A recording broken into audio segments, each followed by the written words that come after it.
Hello, this is Dr. Ismart Bekci, and I'm here for a tutorial for a systematic review of occurrence and transmission potential of asymptomatic and pre-asymptomatic SARS-CoV-2 infections, living systematic review and meta-analysis.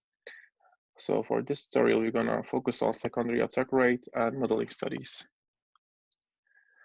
Don't mind the question numbers, but because they are subject to change for the red cap tutorial, and it will come later. So for the 2.1, question 2.1, we have what is the secondary attack rate from asymptomatic or pre-symptomatic in the cases? And for the question 2.2, what proportion of SARS-CoV-2 transmission is accounted for by people who are either asymptomatic throughout the infection or pre-symptomatic? And we can see the outcomes here. So for the question 2 overall, you have eligible study designs here. We can accept mathematical models, statistical models, studies that report secondary attack rates for asymptomatic and symptomatic individuals. Exclude studies, mathematical models with aims that is not in our review scope. So with this tutorial, I want to go through, for example, for you to understand what kind of studies we should include during our screenings and what kind of studies we should exclude. So in here, we have an inclusion example, record ID 354. So you will understand this better during our red cap tutorial, these record ID. Name does not matter the study, so I just want to show you what is important for us before including any study for our review. So first of all, we want our studies coming from real data, so or collected data. So in here we can see that in this article, data is collected, and therefore after collection there is a calculation from the real world data. So that is what we want. We don't want assumptions for these questions. Also, beside assumptions, we don't want just citations, for example, taken from other articles. We will get there later on. In here, you can see the results of this record that we included.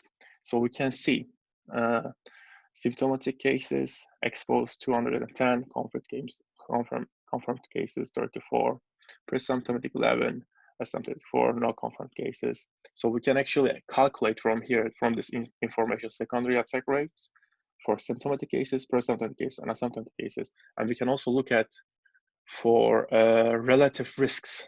So that is what we are looking for. What is the relative risk in terms of when we compare symptomatic and pre-symptomatic or symptomatic and asymptomatic. So this article gives the answer to that question, therefore should be included. So this basically answers question 2.1. So one important note is that when you are screening from our Shiny app, 9 out of 10 articles will be excluded. So I want to give more weight to the excluded studies, so you can understand better what kind of studies you should expect while doing screening, and how you can be sure that you can exclude those. So record ID 1307, this is the name of the article. So here we are. This section is from the results and definitions. So we can see here one of the definitions at the bottom. It says that relative infectiousness of asymptomatic individuals compared with symptomatic individuals. So we have estimation here with confidence interval, and we can say yes, this answers our second question. You can easily say that, but the problem is in here, and many articles will have this part as well, whether or not it is cited or estimated. We can see that these numbers are cited from other articles. So these, in the end, these results are not from data from this study. So we cannot. So therefore, it's not an original data.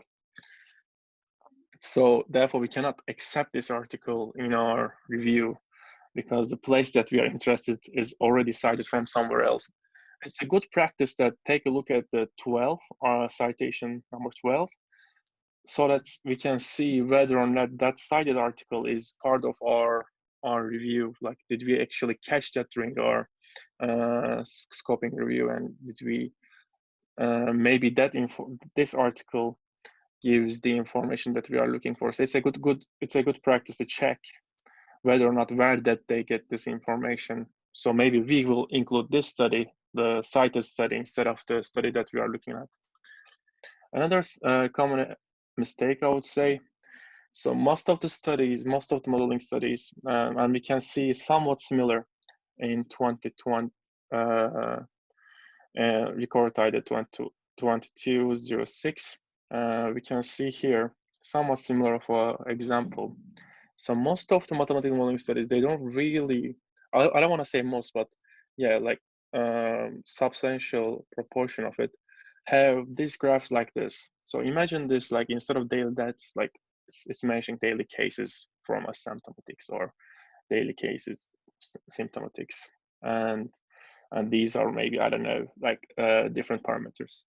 But when we have graphs only, we cannot actually extract any data from these graphs because we cannot be 100% sure about the numbers because it is not precise enough.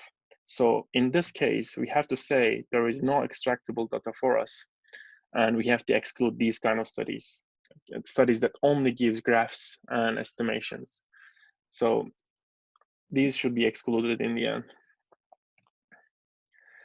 And other question is the other common mistake that I've seen while I was doing screening and verification is record ID 2385, and I want to show the mistakes directly.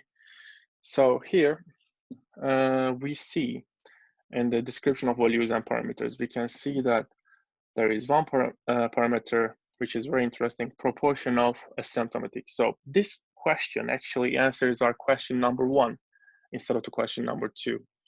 However, and you could easily think that, okay, so this is the proportion of asymptomatic, that is what we are looking for, and we should include this, but that would be a mistake because yes, it is from analyzation of the data, so that makes sense. However, we do not include mathematical modeling studies for the first question.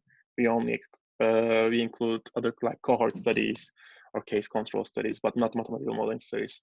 So just because this study focuses on proportional asymptomatic, do not jump in and include this study because this specifically does not answer our question 2.1 or question 2.2. So overall, these are the examples that I want to give you. And if you have any questions, you can reach me from this email address. And yeah, thank you for listening, and good luck with your screening.